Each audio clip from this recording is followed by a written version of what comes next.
जय हिंद। नमस्कार साथियों, आज का आपका क्लास होने वाला है एसएससी जीडी के लिए, जिसमें आपका 80 प्रश्न आपके एसएससी जीडी के एग्जाम में टोटल 80 प्रश्न का आपका एग्जाम होता है। और आपका इसका एग्जाम डेट आ चुका है। तो जो जो बच्चे अभी तक कुछ तैयारी नहीं किए हैं या जो पहली बार एसएससी जीडी का एग्जाम देने जा रहे हैं, आज का यह वीडियो उनके लिए काफी इंपॉर्टेंट होने वाला है, क्योंकि इस वीडियो में आपको 23 फरवरी से रिलेटेड आपको ऐसे सिलेक्टेड प्रश्न बताने वाले हैं जो कि सीधे हूबहू आपकी एग्जाम में देखने को मिलेगा। ये सब ऐसे प्रश्न है जो चुने गए प्रश्न, एकदम वीवीआई कह सकते हैं, सिलेक्टेड है, जो इस बार आपको वर्दी दिलाकर रहेगा। अगर आप वर्दी लेना चाहते हैं तो आज का यह क्लास आपके लिए ही खास होने वाला है। तो वीडियो को पूरा देखिए और सारे प्रश्नों का निचोड़ कर लीजिए, ठीक है। तो आज का आपका पहला प्रश्न है, भारतीय संविधान का अनुच्छेद 17, जो भारतीय संविधान है उसका जो अनुच्छेद 17 है उसका संबंधित किससे अनुच्छेद 17 जो है वो किससे संबंधित है? तो अनुच्छेद 17 है बाबू, छुआछात से संबंधित है। किससे संबंधित है? छुआछात से आपका अनुच्छेद 17 संबंधित है। तो अब ऑप्शन में आप तो आपका है नहीं छुआछात, तो क्या सही कीजिएगा? तो छुआछात को ही हम लोग अश्लीलता का अंत कहते हैं, ठीक है ना। छुआछात का उसमें दिया गया कि हम लोग को छुआछात नहीं करना चाहिए, अनुच्छेद 17 में आपको बताया गया, यानी अश्लीलता का अंत हो जाएगा। बी ऑप्शन आपका क्या हो जाएगा? बिल्कुल राइट हो जाएगा। ये काफी इंपॉर्टेंट सवाल है, आपकी एग्जाम में आने वाला सवाल है, ठीक है। अब यहाँ से बहुत सारे प्रश्न बनते हैं, जैसे में अनुच्छेद 370 किस राज्य से संबंधित है? ये आपके एसएससी जीडी के एग्जाम में पूछा जाता है, एकदम वीवीआई क्वेश्चन है, आपकी एग्जाम में सिलेक्टेड प्रश्न है। तो इसको अच्छे से देख लीजिएगा। ये जो प्रश्न अनुच्छेद 370 वाला आपके एग्जाम में कई बार पूछा भी जा चुका है, ठीक है। अनुच्छेद 370 का संबंध किससे है, किस राज्य से है? तो याद रखिएगा, इसका संबंध आपका जम्मू कश्मीर से। इसका संबंध किस राज्य से है? तो जम्मू कश्मीर से, याद रखिएगा, ठीक है। काफी इंपॉर्टेंट सवाल है, आपके एग्जाम में पूछे जाने वाले सवाल है, ठीक है। अगले नंबर सवाल की ओर हम लोग चलते हैं, जो कि आपकी एग्जाम के लिए काफी इंपॉर्टेंट है, जो कि आपकी एग्जाम में ऐसा एक प्रश्न आता है, जैसे में आपको पता है कि आपकी एग्जाम में नृत्य महोत्सव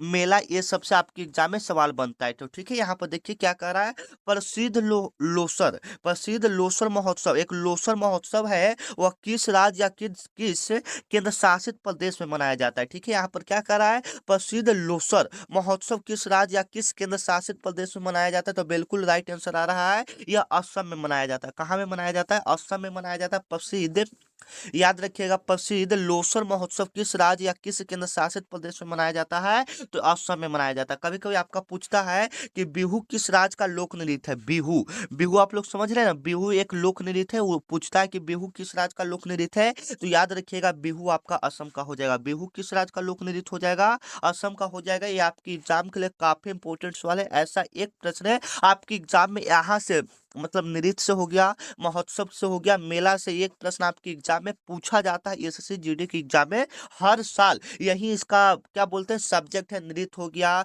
भारत के प्रथम हो गया, भारत की प्रथम महिला हो गया, ये सब यहाँ से प्रश्न आपकी एग्जाम में पूछे जाते हैं, ठीक है। तो यहाँ पर दो क्वेश्चन आपको क्लियर किया कि लोसार महोत्सव किस राज्य से प्रसिद्ध है? तो असम। या बिहू किस राज्य का लोक नृत्य है? असम। एक आपका पूछता है, ज्यादातर पूछा जाता है जाट जाटिन किस राज्य का लोक नृत्य है? जाट जाटिन किस राज्य का लोक नृत्य है? कोई बच्चे बता सकते हैं जाट जाटिन किस राज्य का लोक नृत्य है? तो ये बिहार का है। जाट जाटिन किस राज्य का लोक नृत्य है? बिहार का है। याद रखिएगा, ये भी आपके एग्जाम में कभी कभी पूछ लिया जाता है। ऐसे मात्र अभी तक यह प्रश्न एक बार पूछा जा चुका है आपके एसएससी जीडी के एग्जाम में कि जाट जाटिन किस राज्य का लोक नृत्य है? तो बिहार का है, ठीक है, याद रखिएगा। अगला नंबर सवाल है, जो कि और भी आपके इंपॉर्टेंट है, क्योंकि आपके एसएससी जीडी में युद्ध से एक प्रश्न पूछा जाता है। कहाँ से? युद्ध से एक प्रश्न आपके एसएससी जीडी में पूछे जाते हैं। तो अच्छे से देख लीजिएगा, क्वेश्चन क्या कह रहा है कि पानीपत की तीसरी लड़ाई किस वर्ष हुई थी? काफी इंपॉर्टेंट है कि जो पानीपत का तीसरी लड़ाई हुआ था वह कब हुआ था? तो कोई बच्चे का राइट आंसर आ रहा है कि सर 1526 में। बिल्कुल राइट आंसर हो जाएगा, 1526 होगा। ये तो प्रथम लड़ाई हुआ था ना, 1526 ईस्वी में प्रथम लड़ाई हुआ था। यहाँ पर क्या पूछ रहा है, पानीपत का तीसरी लड़ाई कब हुआ था? तो याद रखिएगा 1526 ईस्वी में पानीपत का प्रथम युद्ध, इस बात को आप याद रखिएगा, ठीक है ना। तीसरा आपका हुआ था 1556 में। तीसरा आपका कब हुआ था? 1556 ईस्वी में पानीपत का तीसरा लड़ाई हुआ था, किसके बीच हुआ था? कोई बच्चे बता सकते हैं यह किसके बीच हुआ था? तो अकबर और हुमायूं के बीच हुआ था। अकबर और किसके बीच हुआ था? हेमू के बीच हुआ था। सॉरी, अकबर और अच्छा अकबर लिखा है, कोई दिक्कत नहीं है, समझिएगा। अकबर और हेमू के बीच यह युद्ध हुआ था। कभी कभी मान लीजिए कि आपके एग्जाम में डेट ना पूछ के पूछ दे कि पानीपत का तीसरी लड़ाई किसके किसके बीच हुआ था, तो अकबर और हेमू के बीच। यह कब हुआ था? तो 5 नवंबर 1556 ईस्वी को यह तीसरी लड़ाई हुआ था। पूरी डेट हम बता दें आपको, 5 नवंबर 1556 ईस्वी को पानीपत का तीसरी लड़ाई हुआ था, बाबर अकबर और हेमू के बीच। अकबर और हेमू के बीच, क्लियर है? अकबर और हेमू के बीच। अब यहाँ पर कुछ इंपॉर्टेंट लड़ाई भी हम लोग देख लेते हैं जो कि आपके एग्जाम में बनता है। इसको स्टार मार्क कॉपी पर नोट कर लीजिएगा, काफी इंपॉर्टेंट सवाल है एवं एसएससी जीडी में आने वाला सवाल है। ठीक है, सबसे पहले बक्सर का युद्ध कब हुआ? बक्सर, बक्सर समझ रहे हैं? बक्सर का युद्ध कब हुआ था? तो याद रखिएगा 1764 ईस्वी में बक्सर का युद्ध हुआ था। बक्सर का युद्ध कब हुआ था? 1764 ईस्वी में। पानीपत का प्रथम लड़ाई कब हुआ था? 1526 ईस्वी में पानीपत का प्रथम लड़ाई हुआ था। एक और पूछा जाता है जो अभी फिलहाल याद नहीं आ रहा है, एक और इम्पोर्टेंट था, बक्सर हो गया, पानीपत हो गया, और एक याद रखिएगा आपकी एग्जाम में कभी कभी पूछता है, सिपाही विद्रोह कब हुआ था? सिपाही विद्रोह, सिपाही विद्रोह कब हुआ था? तो 1857 ईस्वी। सिपाही विद्रोह कब हुआ था? 1857 ईस्वी। 1857 ईस्वी में आपका क्या हुआ था? सिपाही विद्रोह हुआ था। हाँ, अब याद आ गया। प्लासी का युद्ध एक पूछा जाता है। किसका युद्ध पूछा जाता है? प्लासी का युद्ध। प्लासी का युद्ध कब हुआ था? तो 1757 ईस्वी में आपका प्लासी का युद्ध हुआ था। आपके एग्जाम में पूछेगा प्लासी का युद्ध कब हुआ था, तो 1757 ईस्वी में प्लासी का युद्ध हुआ था। बक्सर का 1764 में, पानीपत का प्रथम 1526 में, सिपाही विद्रोह 1857 ईस्वी। ये सारे इंपॉर्टेंट क्वेश्चन है जो कि आपकी एसएससी जीडी में पूछे जाते हैं। ठीक है ना, ये सारे हम आपको क्लियर कर दे रहे हैं, कोई डाउट नहीं रहना चाहिए। ठीक है ना, इस वीडियो में जो बच्चे कुछ नहीं पढ़े हैं या जो पहली बार एग्जाम देने जा रहे हैं उनके लिए यह क्लास बहुत ही खास होने वाला है, क्योंकि उनको यहाँ से पता चलेगा किस लेवल का प्रश्न आता है, और यहाँ से आधा से ज्यादा हूबहू प्रश्न आपके एग्जाम में भी देखने को मिल सकता है। ठीक है ना, तो चलिए, और आप लोग एक बार बता दीजिए आप लोग को क्लास कैसा लग रहा है। ठीक है, आप लोग बता दीजिए एक बार क्लास आप लोग को कैसा लग रहा है। बताइए कि हाँ भैया जी आपका क्लास अच्छा लग रहा है, या जो भी दिक्कत है, जो भी प्रॉब्लम आ रहा है, एक बार कमेंट जरूर कर देंगे। ठीक है, 4 नंबर आपका सवाल है जो कि आपके लिए काफी इंपॉर्टेंट है, मोहिनी अट्टम। मोहिनी अट्टम किस राज्य का शास्त्रीय नृत्य है? और देखिए यहाँ पर आप लोग भी अपना स्कोर करते जाइएगा। जैसे जीके आपके एग्जाम में 20 पूछा जाता है, तो यहाँ पर हम भी 20 क्वेश्चन आपको करवा रहे हैं, तो जीके में से कम 20 में से 15 स्कोर करने का कोशिश कीजिए। ठीक है ना, अगर 15 स्कोर कर देते हैं तो आप अपने एग्जाम में 17-18 स्कोर करके आओगे जीके में। ठीक है ना, तो कोशिश कीजिए कि यहाँ पर 15 आपका सही हो जाएगा। हम जीके जब समाप्त करेंगे, हिंदी स्टार्ट करेंगे, वहां पर आपका हम पूछेंगे कि आपने 20 में से कितना स्कोर किया। ठीक है, तो आप जवाब देते चलिएगा, जो प्रश्न आपको आया आप उसका जवाब देते चलिएगा। ठीक है ना, मोहिनी अट्टम किस राज्य का लोक नृत्य है? तो एक बच्चे का जवाब आ रहा है मोहिनी अट्टम। तमिलनाडु कैसे होगा? तमिलनाडु नहीं होगा, तमिलनाडु नहीं होगा। मोहिनी अट्टम किस राज्य का लोक नृत्य है? तो केरल का है। मोहिनी अट्टम कहाँ का हो जाएगा? केरल का। और अभी एक ऊपर आपको बताए थे बिहू, बिहू किस राज्य का है? असम का है। बिहू किस राज्य का लोक नृत्य है? असम का। ये दो ज्यादा इंपॉर्टेंट है। ऐसे तो ओडिया एक होता है, ओडिया लोक नृत्य होता है, ओडिया। तो ओडिया आपका उड़ीसा का होता है। तो ये सब इंपॉर्टेंट नहीं है, जो जो हम अभी आपको क्लियर करेंगे वो याद कीजिएगा। जैसे में एक मोहिनी अट्टम है जो कि हर साल पूछा जाता है, मोहिनी अट्टम। मोहिनी अट्टम किस राज्य का लोक नृत्य है? तो केरल का है। केरल का। ये आपकी एग्जाम में एकदम पूछा जाएगा, कंफर्म है। ठीक है, अगर ये नहीं पूछेगा तो बिहू वाला पूछेगा। बिहू किस राज्य का लोक नृत्य है? तो असम का है। एक आपका गरबा होता है, गरबा लोक नृत्य, गरबा। एक गरबा आपका गुजरात में होता है। गरबा आपका कहाँ में होता है? गुजरात में। याद रखिएगा, ये आपके एग्जाम में पूछा जाता है। ठीक है, आगे चलिए, और आप लोग स्कोर अपना देते जाइएगा। आप लोग बताइएगा कमेंट में कितना प्रश्न आपने सही किया। ठीक है, और इसका जवाब दीजिए। तो सबसे पहले, स्वराज मेरा जन्मसिद्ध अधिकार है। स्वराज स्वराज मेरा जन्मसिद्ध अधिकार है, ऐसा किसने कहा था? ठीक है, स्वराज मेरा जन्मसिद्ध अधिकार है, ऐसा किसने कहा था? कोई बच्चे बता सकते हैं? बिल्कुल राइट आंसर, लाला लाजपत राय ने कहा था। किसने कहा था? लाला लाजपत राय ने कहा था स्वराज मेरा जन्मसिद्ध अधिकार है, स्वराज मेरा जन्मसिद्ध अधिकार है। ऐसे तो महात्मा गांधी जी का भी नारा कभी कभी पूछ लिया जाता है, पूछता है कि सत्य और अहिंसा का नारा किसने दिया था? तो महात्मा गांधी जी ने दिया था। ठीक है, सत्य और अहिंसा का नारा किसने दिया था? महात्मा गांधी जी ने दिया था। ठीक है, 6 नंबर प्रश्न है जो कि आपके लिए काफी इंपोर्टेंट है। ऐसा एक प्रश्न आपकी एग्जाम में पूछा जाता है। ठीक है ना, तो अच्छे से देख लीजिएगा क्या इंपोर्टेंट सवाल है कि नीति आयोग के अध्यक्ष कौन होते हैं? नीति आयोग के अध्यक्ष कौन होते हैं? कोई बच्चे का जवाब आ रहा है कि सर ये राष्ट्रपति होता है। राष्ट्रपति कैसे होगा? नीति आयोग का अध्यक्ष राष्ट्रपति नहीं होगा, कौन होगा? प्रधानमंत्री होगा। नीति आयोग के अध्यक्ष कौन होगा? प्रधानमंत्री होगा। ये काफी इंपॉर्टेंट सवाल है, आपके एग्जाम में पूछा जाता है। ठीक है और कभी-कभी पूछा जाता है जैसे में नीति आयोग का स्थापना कब हुआ था या नीति आयोग का गठन कब हुआ था, ये आपके एग्जाम में पूछा जाता है। तो याद रखिएगा, नीति आयोग का जो गठन या स्थापना हुआ था 1 जनवरी 2015 ईस्वी को हुआ था। नीति आयोग का गठन या स्थापना कब हुआ था? 1 जनवरी 2015 ईस्वी को हुआ था। 2015 ईस्वी को इसका गठन हुआ था, यानी इसका स्थापना हुआ था, ठीक है ना? और इसका मतलब नीति आयोग का पूछेगा कि पहले का क्या नाम था? तो देखिए, पहले का इसका नाम था योजना आयोग। पहले इसका क्या नाम था? योजना आयोग। योजना आयोग का नाम चेंज करके क्या कर दिया गया था? नीति आयोग। योजना आयोग का गठन भी आपके एग्जाम में पूछा जाता है। योजना आयोग का गठन कब हुआ था? तो एक 1 अप्रैल 1950 ईस्वी को आपका योजना आयोग का गठन हुआ था। 1950 सिर्फ डेट आप लोग याद रखें, 1950 ईस्वी में योजना आयोग का गठन हुआ था। फिर उसके बाद योजना आयोग को समाप्त करके 2015 ईस्वी में इसी का नाम चेंज करके नीति आयोग 2015 ईस्वी में फिर से कर दिया गया, ठीक है ना? और आप इस बार वर्दी लेना चाहते हैं तो खूब मेहनत कीजिए, तभी आपके माँ बाप के चेहरे पे क्या आएगा? खुशी आएगा, फीलिंग एकदम आएगा, ठीक है ना? तो आप बहुत ही मेहनत कीजिए और हम आपके पीछे खड़ा है, आपके बड़े भैया की तरह। आपको डेली इस चैनल पर एसएससी जीडी का रिलेटेड क्लासेज मिलता है सुबह 8 बजे, ठीक है ना? डेली आपको इस क्लासेज पर मिलेगा, आपको एसएससी जीडी का क्लास ऐसा क्लास मिलेगा जो कि सीधे आपके एग्जाम में आएगा, ठीक है? तो चैनल को सब्सक्राइब कर लीजिएगा, क्योंकि इसी पर आपको डेली एसएससी जीडी का क्लासेज मिलेगा, ठीक है?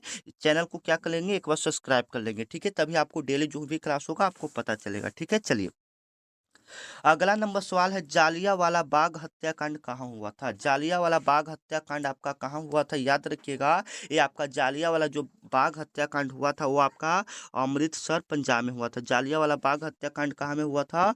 अमृतसर पंजाब में हुआ था। याद रखिएगा, काफी इंपॉर्टेंट है। और कब हुआ था? 13 अप्रैल 1919 ईस्वी को हुआ था। कब हुआ था? 13 अप्रैल 1919 ईस्वी को जालियांवाला बाग हत्याकांड आपका हुआ था। आपके एग्जाम में पूछा जाएगा जालियांवाला बाग हत्याकांड कब हुआ था?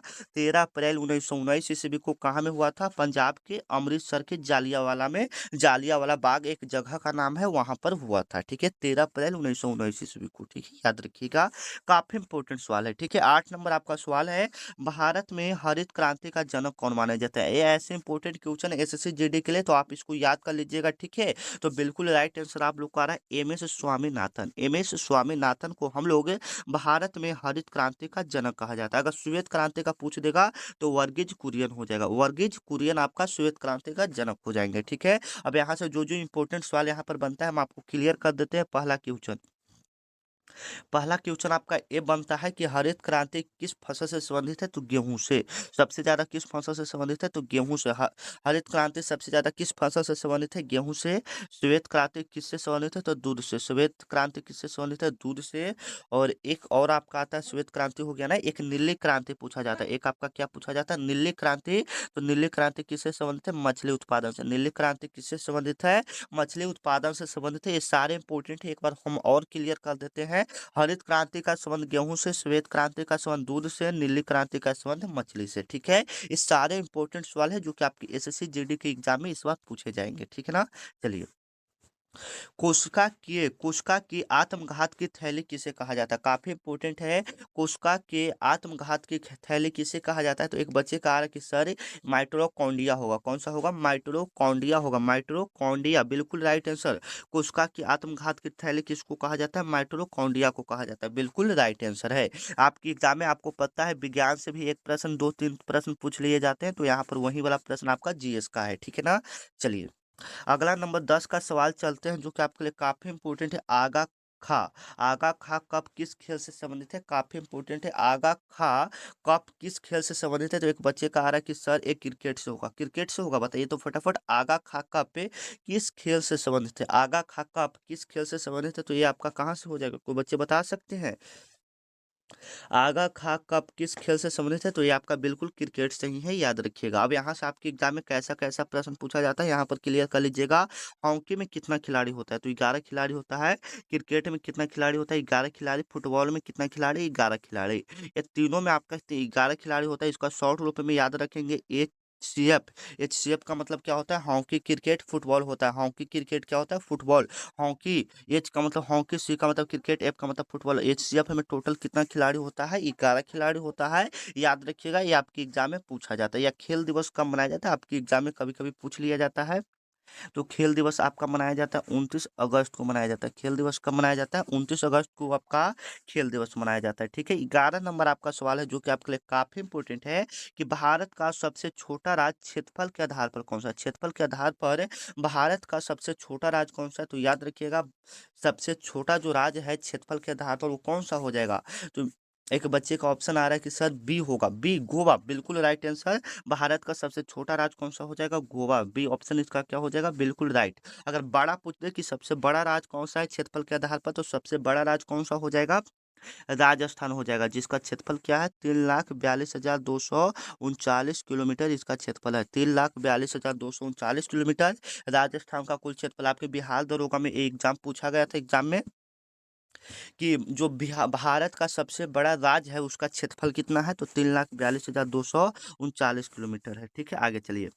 अगला नंबर सवाल है कि इंडिका पुस्तक के लेखक कौन है? इंडिका पुस्तक के लेखक कौन है? तो याद रखिएगा, इंडिका पुस्तक के लेखक कौन हो जाएंगे? मेगास्थनीज हो जाएंगे। सी ऑप्शन इसका क्या हो जाएगा? बिल्कुल राइट हो जाएगा। इंडिका पुस्तक के लेखक कौन है?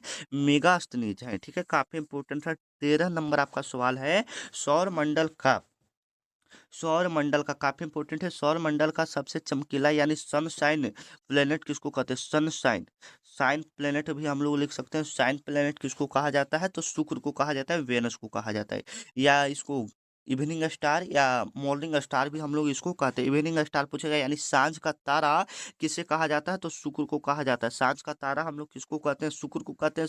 और सुबह का तारा हम लोग किसको कहते हैं? शुक्र को। लाल या गुलाबी ग्रह हम लोग किसको कहते हैं? लाल या गुलाबी ग्रह।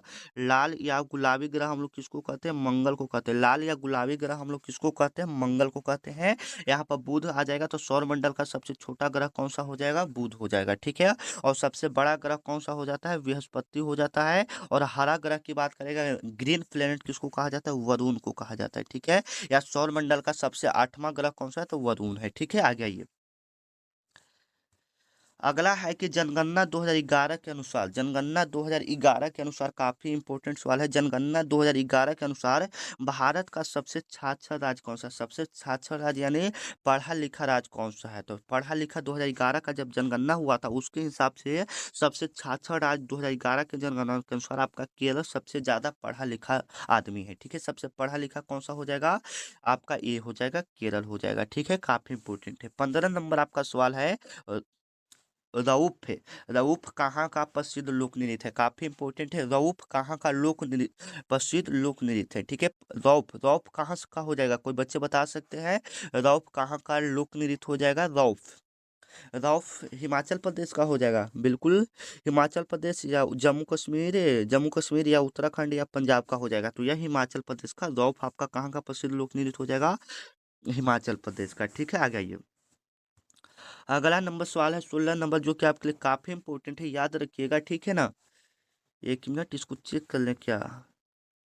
ये हमको लग रहा है गलत होगा बाबू, इसको हम एक बार गूगल कर लेते हैं। ठीक है ना, क्योंकि गलत बताने से कोई फायदा नहीं। एक मिनट वेट कीजिए थोड़ा सा। गूगल किधर गया? हाँ, रऊफ है ना?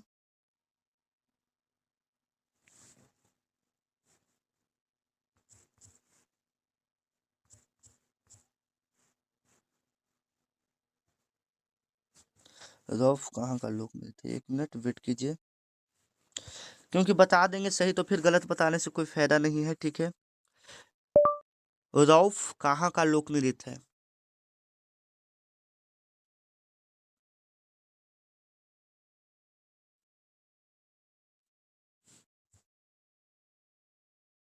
ये तो लिया है, देख लेते हैं आता है कि क्या। ये आपका जम्मू कश्मीर का हो जाएगा। बिल्कुल राइट आंसर कहाँ का हो जाएगा? जम्मू कश्मीर का। वही तो हम बोले कि थोड़ा सा मिस्टेक हो रहा है। ठीक है, ये आपका कहाँ का रौफ कहाँ का लोक नृत्य है? जम्मू कश्मीर का है। ठीक है, याद रखिएगा, काफी इंपॉर्टेंट है। भागड़ा और गिद्धा, भागड़ा और गिद्धा कहाँ का है? पंजाब का। ये कभी कभी पूछ लेता है, भागड़ा और गिद्धा कहाँ का लोक नृत्य है? पंजाब का है। ठीक है ना, चलिए इसको थोड़ा सा अपडेट कर लीजिएगा, काफी इंपॉर्टेंट है। हीराकुंड बांध किस नदी पर है? काफी इंपॉर्टेंट है। हीराकुंड बांध है किस नदी पर है? तो बच्चे का राइट आंसर आ रहा है महानदी पर। हीराकुंड बांध किस नदी पर है? महानदी पर है। सी ऑप्शन आपका क्या हो जाएगा? बिल्कुल राइट हो जाएगा। हीराकुंड बांध किस नदी पर है? महानदी पर है। ठीक है, और पूछता है कि भारत में गंगा नदी की लंबाई कितना है, तो 2525 किलोमीटर इसका लंबाई है। भारत में गंगा नदी की लंबाई कितना है, लगभग 2525 किलोमीटर है। ठीक है, आ गई।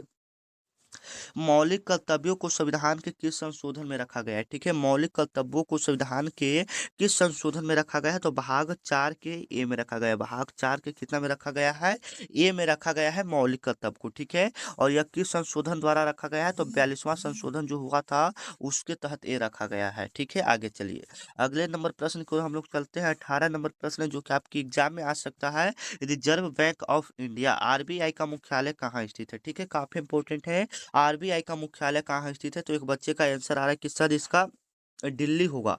दिल्ली होगा, बताइए तो सही से, इसका दिल्ली होगा, बताइए कहाँ होगा। रिजर्व बैंक ऑफ इंडिया का मुख्यालय कहाँ है, उससे पहले हम इसको क्लियर कर लें। इसका स्थापना हुआ था 1 अप्रैल 1935 ईस्वी को। इसका स्थापना 1 अप्रैल 1935 ईस्वी को। इसका मुख्यालय आपका मुंबई यानी बम्बई हो जाएगा। और इसका स्थापना तो 1935 ईस्वी में हो गया। इसका राष्ट्रीयकरण कब हुआ था, 1949 ईस्वी में। इसका राष्ट्रीयकरण कब हुआ था, 1949 ईस्वी में। ठीक है, आ गया ये। 19 नंबर आपका सवाल है, विटामिन सी की कमी से कौन सा रोग होता है? विटामिन सी की कमी से कौन सा रोग होता है, याद रखिएगा। विटामिन सी की कमी से कौन सा रोग होता है, अस्कर्वी होता है। विटामिन सी की कमी से कौन सा रोग होता है, अस्कर्वी होता है ना। अस्कर्वी का मतलब क्या होता है कि आपके दांत या मसूड़ों में खून आने लगेगा। अगर आपके शरीर में विटामिन सी की कमी है तो दांत का फूल जाना, दांत से खून निकलना, ये सब विटामिन सी की कमी से होता है। ठीक है, आ गई। आज का आपका आखिरी क्वेश्चन है जो कि आपके लिए काफी इंपॉर्टेंट है। अकबरनामा, अकबरनामा का रचना किसने किया था, याद रखिएगा। अकबरनामा का रचना किसने किया था, अकबरनामा का रचना किसने किया था, तो अबुल फजल ने किया था। किसने किया था, अबुल फजल ने किया था। ठीक है, काफी इंपॉर्टेंट है, याद रखिएगा। ठीक है, चलिए। अब आप लोग अपना स्कोर बताइए, 20 में से आपने कितना सही किया। ठीक है, 20 में से आपने कितना प्रश्न को सही किया, ये जरूर बताइए कमेंट में। अब हम लोग हिंदी के प्रश्न को देखते हैं। ठीक है, हिंदी के प्रश्न आपकी एग्जाम के लिए काफी इंपॉर्टेंट है। ऐसा एक प्रश्न है आपके एग्जाम में पूछा जाता है। ठीक है, तो अच्छे से देख लीजिएगा क्या कह रहा है। अंधे की लकड़ी, अंधे की लकड़ी मुहावरे का सही अर्थ क्या है? अंधे की लकड़ी मुहावरे का सही अर्थ क्या है, तो एकमात्र सहारा। क्या हो जाएगा, एकमात्र सहारा हो जाएगा, याद रखिएगा। ठीक है, अंधे का लकड़ी मुहावरे का सही अर्थ क्या है, एकमात्र सहारा हो जाएगा। क्या हो जाएगा, एकमात्र सहारा हो जाएगा। ठीक है, याद रखिएगा। अंधे का लकड़ी मुहावरे का अर्थ क्या हो जाएगा, एकमात्र सहारा हो जाएगा। ठीक है, काफी इंपोर्टेंट है। अगला नंबर है, शुद्ध वर्तनी शब्द आपको चुनना है कि इसमें कौन सा आशीर्वाद सही लिखा है। निम्नलिखित में से शुद्ध वर्तनी वाले शब्द का चयन कीजिए। शुद्ध वर्तनी वाले शब्द का चयन कीजिए। इसमें कौन सा आशीर्वाद सही लिखा हुआ है, कोई बच्चे बता सकते हैं इसमें कौन सा आशीर्वाद सही लिखा हुआ है, ए वाला या बी वाला या सी वाला या डी वाला, कौन सा आशीर्वाद इसमें सही लिखा हुआ है। ठीक है, तो आशीर्वाद, ये आपका आशीर्वाद देख रहे हैं, ए वाला आशीर्वाद आपका क्या लिखा हुआ है, बिल्कुल सही लिखा है। बी ऑप्शन आपका क्या हो जाएगा, बिल्कुल करेक्ट हो जाएगा। ठीक है, आ गया ये। अगला सवाल है कि आकाश का सही पर्यायवाची शब्द कौन सा, आकाश का सही पर्यायवाची शब्द कौन सा हो जाएगा, तो याद रखिएगा आकाश का कौन सा हो जाएगा। आकाश को हम लोग ना बोलते हैं अंबर, बोलते हैं, क्या बोलते हैं, अंबर। ये आकाश का सही पर्यायवाची शब्द हो जाएगा। बी ऑप्शन इसका क्या हो जाएगा, बिल्कुल राइट हो जाएगा। ठीक है, 4 नंबर आपका सवाल है। 4 नंबर आपका है, अस्थावर शब्द का विलोम शब्द क्या होगा, अस्थावर। अस्थावर का उल्टा हो जाता है जंगम, क्या हो जाता है, जंगम, याद रखिएगा। ठीक है, जो कभी पहले नहीं हुआ हो, जो कभी पहले नहीं हुआ हो उससे हम लोग क्या कहते हैं, जो पहले कभी नहीं हुआ हो उससे हम लोग अभूतपूर्व कहते हैं। क्या बोलते हैं, अभूतपूर्व। जो कभी पहले नहीं हुआ हो उससे हम लोग अभूतपूर्व बोलते हैं। ठीक है, काफी इंपॉर्टेंट सवाल है। ठीक है, 6 नंबर सवाल को हम लोग देख लेते हैं। दिए गए वाक्यांश के लिए, दिए गए वाक्यांश के लिए एक शब्द चुने जिसकी उपमा न दिया जा सके। जिसका उपमा न दिया जा सके उससे हम लोग क्या कहते हैं, अनुपम कहते हैं। उससे हम लोग क्या कहते हैं, अनुपम कहते हैं। ये ऑप्शन आपका क्या हो जाएगा, बिल्कुल राइट हो जाएगा। ठीक है, आगे चलिए। आंखें फेर लेना, आंखें फेर लेना मुहावरे का अर्थ क्या हो जाएगा, आंखें फेर लेना मुहावरे का अर्थ क्या हो जाएगा, प्रतिकूल होना यानी बदल जाना। क्या हो जाना, बदल जाना, मतलब आप किसी से आंख फेर रहे हैं मतलब बदल जा रहे हैं। ठीक है, आगे चलिए। कमल का पर्यायवाची शब्द इसमें से कौन सा है, कमल का पंकज हो जाएगा, बताइए तो। पंकज हो जाएगा, रजनी नहीं होगा, विभूति नहीं होगा, अनल नहीं, ये पंकज आपका कमल का सही पर्यायवाची शब्द हो जाएगा। ठीक है, अगले नंबर क्वेश्चन को हम लोग चलते हैं जो कि आपके लिए काफी इंपोर्टेंट है। रिक्त स्थान को भरें, रिक्त स्थान को भरें, मेहनत करने वाले व्यक्ति हमेशा डॉट डॉट डॉट डॉट पाता है। मेहनत करने वाला व्यक्ति हमेशा क्या पाता है, सफलता पाता है। क्या पाता है, सफलता पाता है। सी ऑप्शन आपका क्या हो जाएगा, बिल्कुल राइट हो जाएगा। ठीक है, 10 नंबर आपका सवाल है। उथला, उथला शब्द का विलोम शब्द क्या होगा? तो उथला, उथला मतलब उठल है, मतलब उठल है, तो इसका उल्टा क्या हो जाएगा? गहरा हो जाएगा। क्या हो जाएगा? गहरा। ए ऑप्शन क्या हो जाएगा? बिल्कुल राइट हो जाएगा। 11 नंबर आपका सवाल है, दांते खट्टे करना। दांत खट्टे करना मुहावरे का सही अर्थ क्या है? दांत खट्टा करना मतलब दांत खट्टे करना मतलब बुरी तरह हराना। क्या? बुरी तरह हराना मतलब आप किसी का दांत खट्टे कर दे, मतलब उसको आप बुरी तरह हरा दे, मतलब बी ऑप्शन इसका क्या हो जाएगा? बिल्कुल राइट हो जाएगा। 12 नंबर आपका सवाल है, सही वल्तनी का चयन कीजिए। सही वल्तनी का चयन कीजिए, काफी इंपॉर्टेंट सवाल है। आप लोग बताइए इसमें कौन सा कवित्री सही लिखा है? एक कवित्री आपका क्या लिखा हुआ है? बिल्कुल सही लिखा है। सी ऑप्शन आपका क्या हो जाएगा? बिल्कुल राइट हो जाएगा। 13 नंबर आपका सवाल है, हाथी का पर्यायवाची शब्द नहीं है। हाथी का नहीं होना चाहिए, तो हाथी को तो हम लोग गज बोलते हैं। मतंग भी उसको हम लोग बोल सकते हैं, ठीक है, मतंग भी हम लोग उसको बोल सकते हैं। मतंग बोल सकते हैं ना? बताइए, तरनी नहीं बोल सकते, उसको हम लोग तरनी नहीं बोल सकते, ठीक है। चलिए, 14 नंबर आपका सवाल है, जो सब कुछ जानता हो। जो सब कुछ जानता हो उसके लिए सही शब्द क्या होगा? जो सब कुछ जानता हो उसके लिए सही शब्द क्या होगा? सर्वज्ञ होगा। कौन सा होगा? सर्वज्ञ होगा, याद रखिएगा, ठीक है। 15 नंबर है कि अमृत का विलोम शब्द क्या होगा? अमृत का विलोम शब्द क्या होगा? अमृत का विलोम शब्द क्या हो जाएगा? तो अमृत का क्या हो जाएगा? विष हो जाएगा, ठीक है। पाप का विलोम शब्द क्या होगा? फटाफट आप लोग जवाब दीजिए इसका। पाप का विलोम शब्द क्या होगा? ठीक है, ऐसे काफी इंपोर्टेंट है आपके एग्जाम के लिए। पाप का विलोम शब्द क्या होगा? तो पाप के पुण्य। बिल्कुल बिल्कुल सही है, बी ऑप्शन क्या हो जाएगा? बिल्कुल राइट हो जाएगा, ठीक है। 17 नंबर, कि राम ने रावण को मारा, इस वाक्य में को किस कारक का चिन्ह है? राम ने रावण को मारा, को जो पूछा यह किस कारक का चिन्ह है? तो कर्ता ने होता है कर्म को, तो कर्म को ये कौन सा कारक हो जाएगा? कर्म कारक हो जाएगा, ठीक है। आगे, गणेश का पर्यायवाची शब्द कौन सा होगा? गणेश का पर्यायवाची शब्द कौन सा हो जाएगा? तो गजानन हो जाएगा, ठीक है। 19 नंबर आपका सवाल है, अधिक स्थानों को भरें।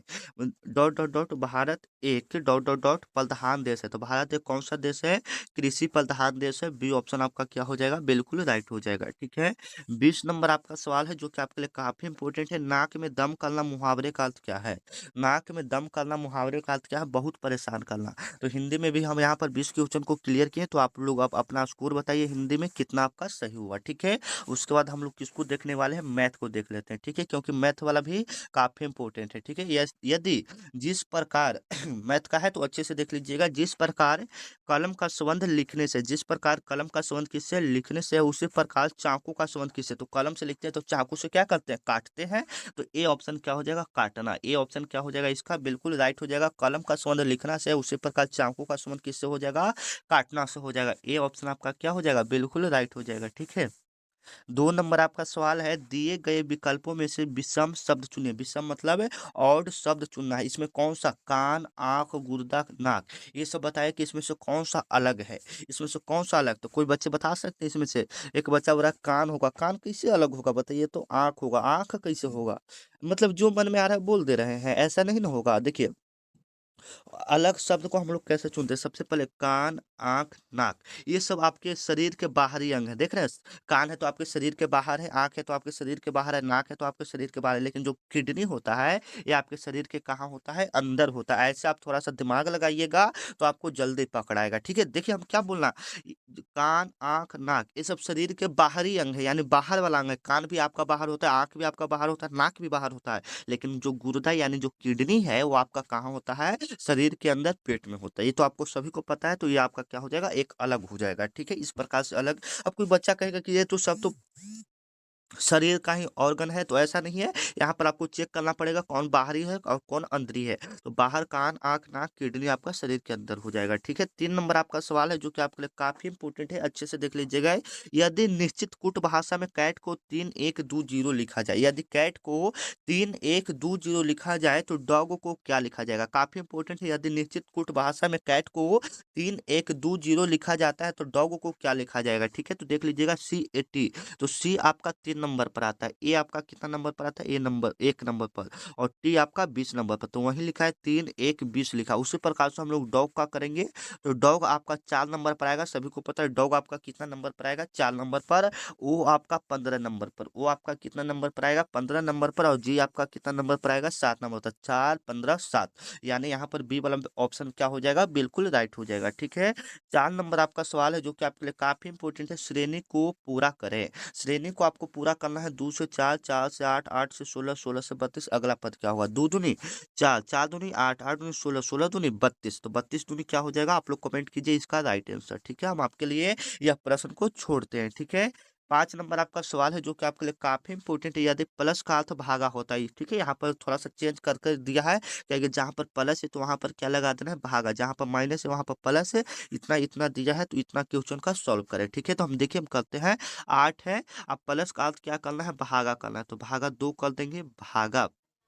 फिर भागा आ गया, तो भागा का अर्थ क्या होता है? गुना होता है 3। और माइनस का अर्थ क्या होता है? प्लस होता है 4। इस प्रकार से आप सभी का चिन्ह चेंज कर दें, आप सॉल्व करते हैं। सबसे पहले तो भागा का काम होगा, तो 2 में 8 से भागा देगा 4, 4 गुना 3 प्लस में 4, तो चलती है 12, 12 4 कितना हो जाएगा? 16, 16 इसका क्या हो जाएगा? बिल्कुल राइट आंसर हो जाएगा। C option is the right answer. 5 नंबर का क्या हो जाएगा? सी ऑप्शन क्या हो जाएगा? बिल्कुल सही हो जाएगा। 6 नंबर आपका सवाल है, यदि ए बी का भाई है, ए बी का क्या है? भाई है, और सी ए की माता है, डी सी का पिता है, तो बी का डी से क्या संबंध है? अच्छे से हम लोग समझिए, काफी इंपॉर्टेंट सवाल है। अगर ये प्रश्न समझ जाते हैं तो 1 नंबर आपका कंफर्म है।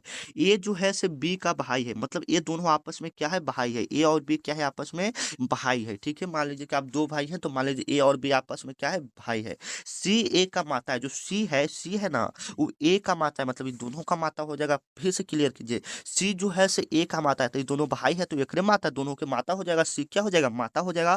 फिर डी है, उस सी का पिता है, मतलब सी का ये क्या है? पिता है। यानी तुम आपका क्या हो जाएंगे? नाना जी हो जाएंगे, मतलब आपकी मम्मी के पिताजी हैं तो आपके नाना जी हो जाएंगे। तो पूछा कि बी का डी से क्या संबंध है, तो बी का डी से क्या संबंध है? तो बी के नाना जी लगेंगे, यानी क्या लगेंगे? नाती वाला। ठीक है, नाती यहाँ पर हो जाएगा ना। ये ऑप्शन आपका क्या हो जाएगा? बिल्कुल राइट हो जाएगा। इस प्रकार से आप इसको पकड़ सकते हैं। ये आपका ब्लड रिलेशन से एक आपका प्रश्न आता है, तो यहाँ पर अच्छे से देख लीजिएगा। ठीक है, 7 नंबर आपका सवाल है जो कि आपके लिए काफी इंपोर्टेंट है। लुप्त संख्या ज्ञात कीजिए। लुप्त संख्या आपको ज्ञात करना है। 3 5 9 17 का अगला पद क्या होगा? तो 3 से 5 बढ़ रहा है, 3 से 5 बढ़ रहा है, तो कितना बढ़ रहा है? 2 बढ़ रहा है ना। फिर 4 बढ़ रहा है, फिर 8 बढ़ रहा है, मतलब 2 4 8, मतलब दो दो से गुना होते जाए, तो 8 दूने 16, तो 17 और 16 कितना होता है? 33 होता है। 17 16 कितना होता है? 33 होता है। बी ऑप्शन आपका क्या हो जाएगा? बिल्कुल राइट हो जाएगा। ठीक है, अगर बोलिए तो हम ये वाला भी करवा देते हैं, नहीं तो अभी वीडियो काफी लंबा हो रहा है, तो यहाँ पर वीडियो हमको समाप्त करना पड़ा है। ठीक है, क्योंकि लंबा हो जाएगा तो आप लोग वीडियो देखेंगे नहीं, तो फिर बनाने से क्या फायदा होगा इंपॉर्टेंट क्वेश्चन को। ठीक है, तो मिलते हैं नेक्स्ट वीडियो में, तब तक के लिए जय हिंद जय भारत। ठीक है, तब तक के लिए क्या? जय हिंद जय भारत। मिलते हैं नेक्स्ट वीडियो में, तब तक के लिए आप लोग चैनल को सब्सक्राइब अभी तक नहीं किए हो तो चैनल को सब्सक्राइब कर लीजिएगा। ठीक है, जय हिंद।